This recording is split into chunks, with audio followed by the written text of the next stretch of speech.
La justice camerounaise a déclaré la fin de l'information judiciaire sur l'assassinat du journaliste Martinez Zogo vendredi.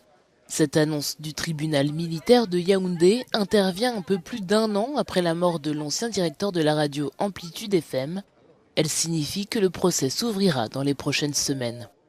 Une vingtaine de personnes ont été inculpées dans l'affaire. Elles seront toutes renvoyées devant le tribunal pour divers chefs d'accusation. 5 jours avant l'annonce de la fin de l'information judiciaire, 3 membres du service de contre-espionnage camerounais, actuellement en détention, ont vu les motifs de leur accusation requalifiés. Ces derniers seront poursuivis pour assassinat et 2 autres pour complicité d'assassinat. La date du procès pour meurtre de Martinez Zogo n'est pas encore fixée.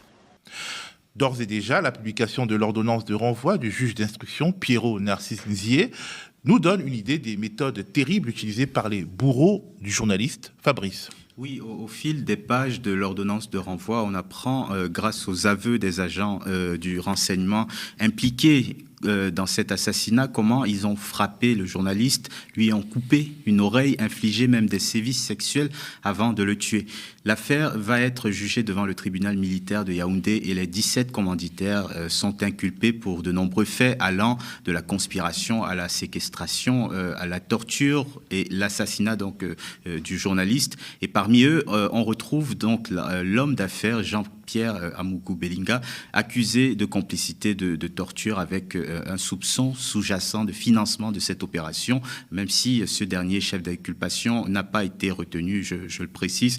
On retrouve aussi de hauts responsables de la DGRE, les services de renseignement camerounais, dont son ancien patron Maxime Léopold Eco, dont tu parlais Théophile, et le directeur des opérations de la DGRE, Justin Danoué, qui, je cite l'ordonnance de renvoi, n'a pas nié que c'est lui qui a organisé l'opération. Le juge a donc considéré, au regard des éléments en sa disposition, que Justin Danoué a recruté 3 commandos. Le premier pour infiltrer et rapporter les mouvements de Martinez Zogo, le second pour le kidnapper et le torturer, et le troisième pour l'éliminer.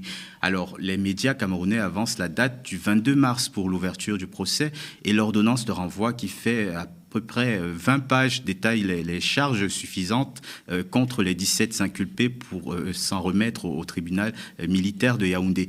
La perspective de ce procès suscite en tout cas beaucoup d'émotions à la hauteur du choc provoqué par l'assassinat de Martinez Zogo, qui enquêtait sur des faits de malversation et de détournement de fonds impliquant les cercles du pouvoir camerounais jusqu'au gouvernement. Et le sulfureux Jean-Pierre Amougou Belinga, accusé par le journaliste d'avoir illégalement reçu des crédits publics. Reste encore plusieurs zones d'ombre que le procès devrait aider à éclairer.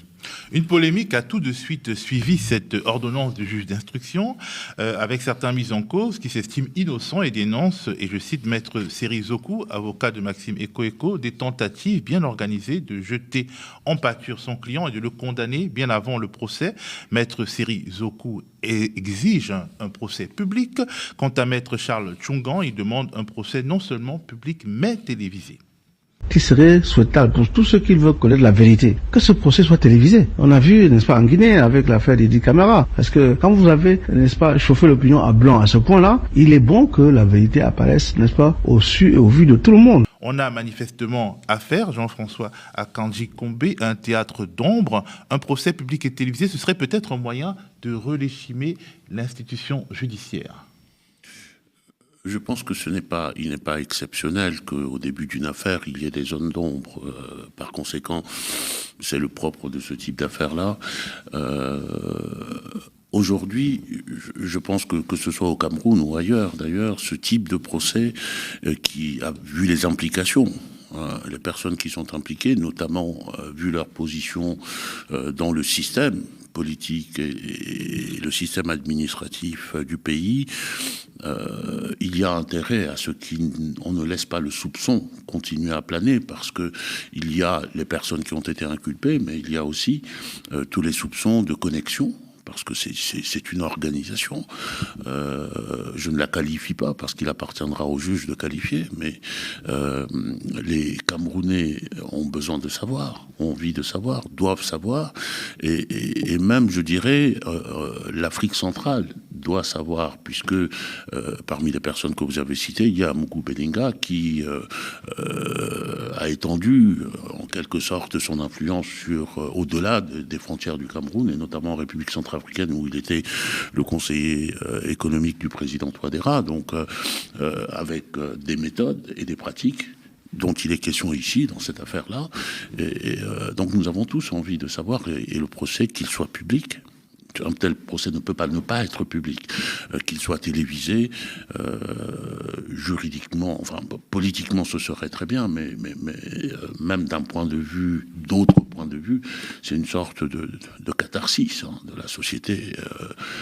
la société camerounaise, qui est dans un état aujourd'hui, dans une situation où il faut déverrouiller et laisser voir.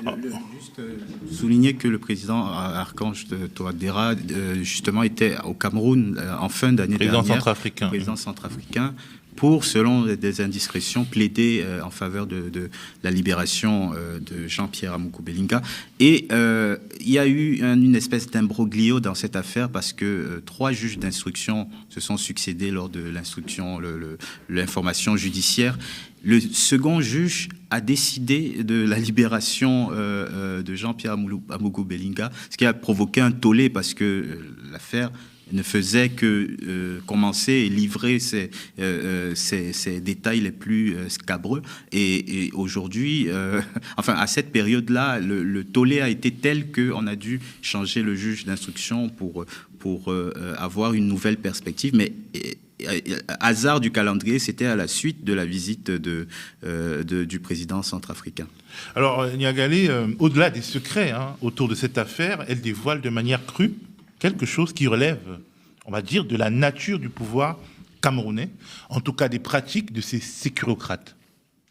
Oui, contribue à confirmer ce qui a toujours été soupçonné et jamais véritablement avéré. C'est pour cette raison que ce procès revêt une importance particulière, parce qu'il met en lumière non seulement ce que vous appelez les sécurocrates, mais enfin un système de sécurité dont on sait qu'il est extrêmement centralisé, qu'il est géré au plus haut sommet de l'État, et une sphère privée dont la collusion est toujours régulièrement mise en cause, dénoncée.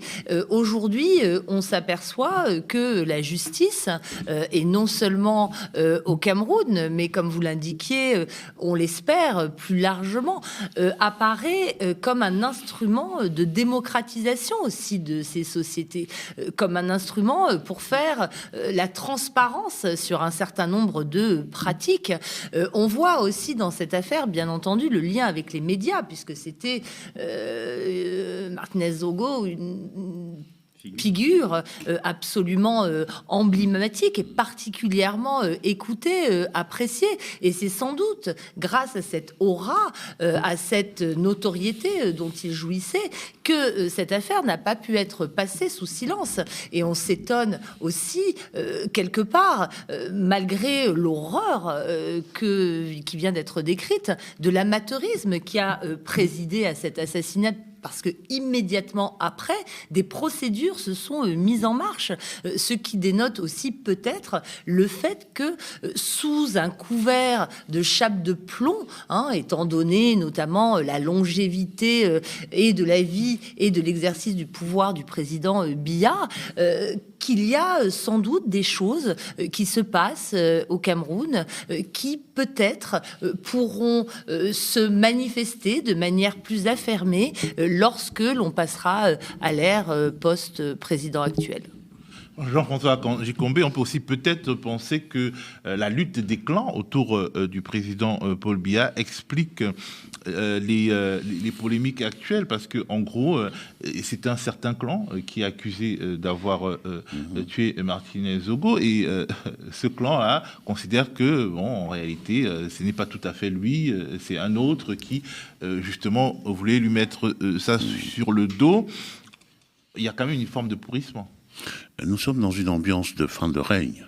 Et c'est le propre des ambiances de fin de règne que de voir les différents protagonistes, les différents clans s'affronter. Et d'ailleurs, ce que rappelait tout à l'heure ma collègue sur le fait qu'il y avait un peu d'amateurisme, c'est un amateurisme qui est doublé d'un sentiment d'impunité de la part d'un clan qui se sentait à ce moment-là suffisamment puissant dans le système pour se dénier de tous les liens du droit, de la justice, etc.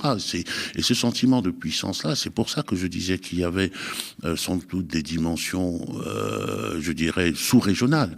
Ce sentiment de puissance est lié aussi au fait qu'il y a le soutien, un fort soutien du président centrafricain, et d'ailleurs, ce n'est pas le seul. Souvenez-vous d'Émile Parfessim. Émile Parfessim, non seulement il a été défendu par le président Touadéra, mais il a été exfiltré. Émile Parfessim, qui était un escroc. Un escroc. Mais ça fait partie de cette galaxie-là, en réalité, qui, dans cette ambiance de fin de règne, bien sûr, les clans vont se déchirer, s'entre-déchirer.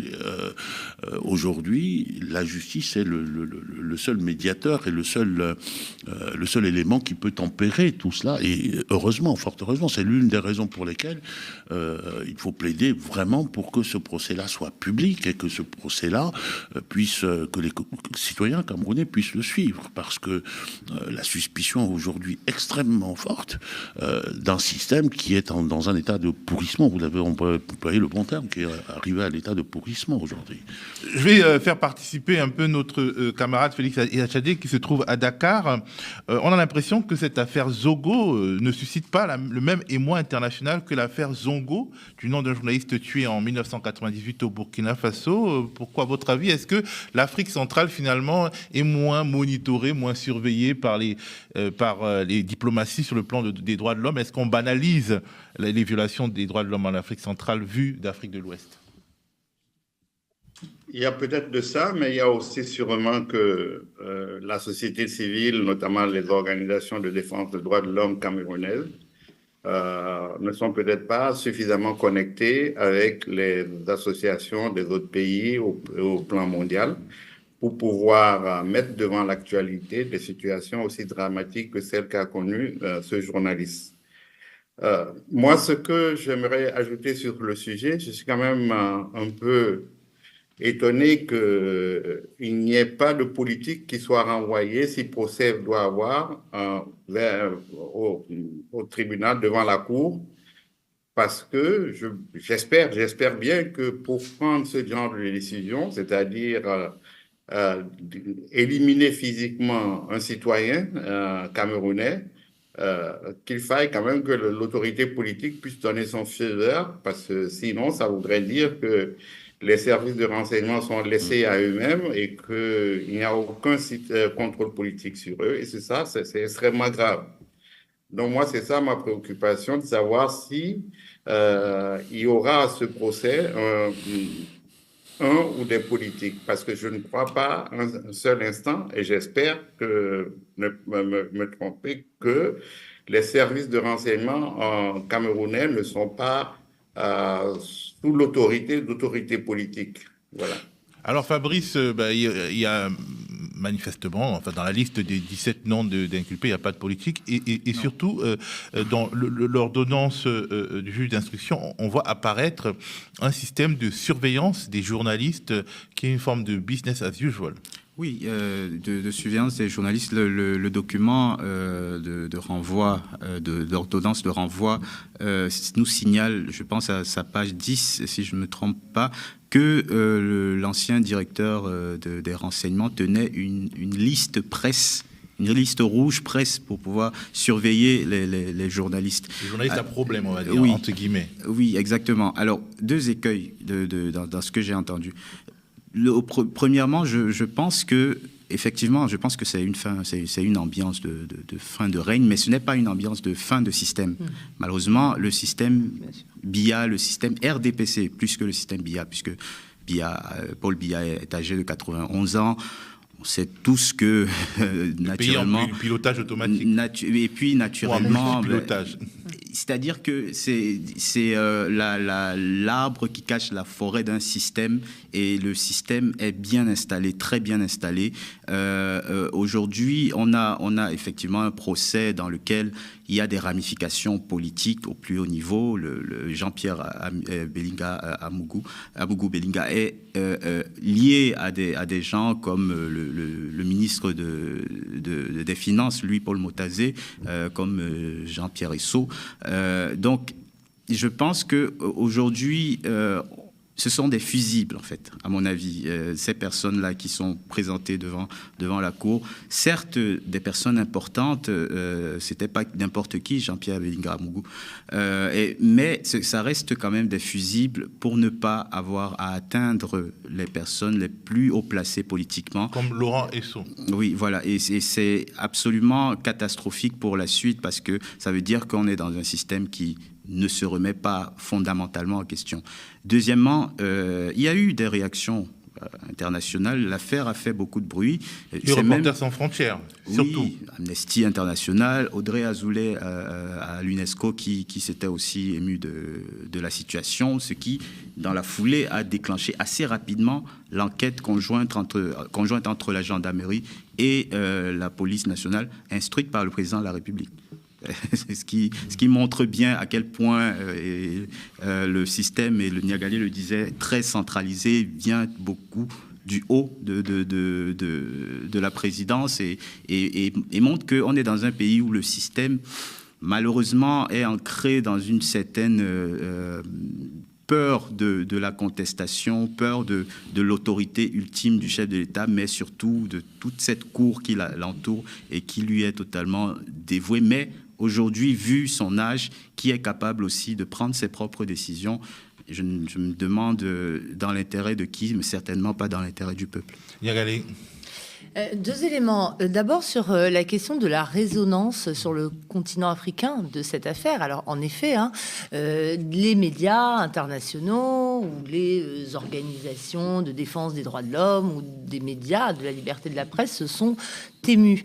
Mais je suis tout à fait d'accord avec vous pour considérer qu'en effet, cela n'a rien à voir avec l'écho que trouve encore aujourd'hui l'affaire Norbert Zongo. Mais cela renvoie plus largement à un phénomène qui, pour moi, est très problématique sur le continent africain, c'est-à-dire l'absence de solidarité ou le très faible intérêt d'une zone géographique pour une autre. On retrouve là la problématique que l'on voit en ce qui concerne les conflits.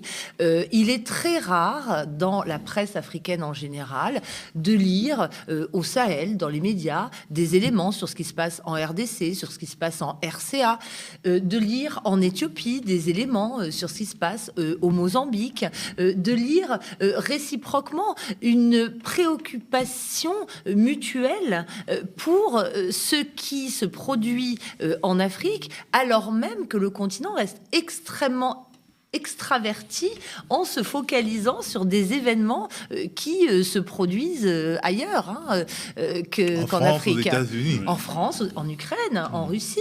Et c'est un élément qui me frappe. Et je pense qu'à l'heure où aujourd'hui il y a tant de manifestations, d'appels à des solidarités panafricanistes, celle-là est absolument essentielle. S'émouvoir réciproquement des drames ou des affaires gravissimes qui se produisent en différents endroits, ça fait partie de cette citoyenneté. Et à mon avis, il y a vraiment une difficulté de ce point de vue-là. Par ailleurs, je rebondis sur ce que vous venez d'analyser.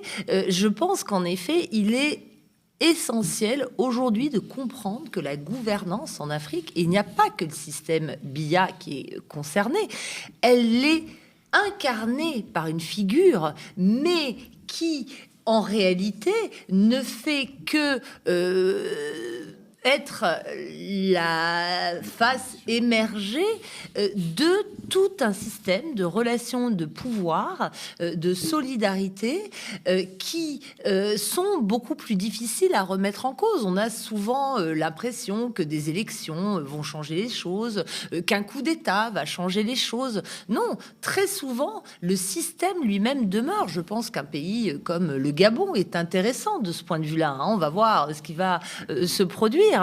Mais attention à ne pas être prisonnier de cette personnalisation du pouvoir qui souvent n'est qu'une façade et qui masque un système de fonctionnement à la fois politique mais aussi économique extrêmement profond, y compris à l'intérieur même des différents pays. C'est aussi ce qui fait le lien avec les parties des territoires qu'on juge périphériques. Oui, dernier mot. Oui. Un dernier mot, je vous voyais bouger un peu. Oui, il y a quelque chose qui me frappe et je pense qu'il faut regarder, en tout cas que je regarde avec beaucoup d'attention, c'est que il y a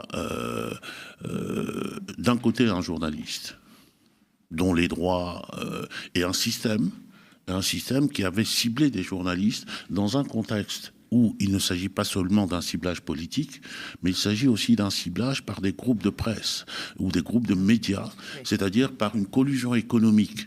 Et au Cameroun, on a un système de ce point de vue-là qui est assez rare, y compris en Afrique centrale et dans d'autres pays, y compris en Afrique de l'Ouest, où les personnes dont il s'agit sont également des patrons de groupes et qui veulent dominer un domaine économique, et donc là, la question des droits des journalistes et la question de la liberté du journaliste et donc finalement de la liberté de l'information et de l'information que nous recevons est une question qui est au centre de cette affaire, est un enjeu à la fois politique mais social très important, et on va suivre avec le dénouement avec beaucoup d'intérêt de ce point de vue-là aussi. Merci.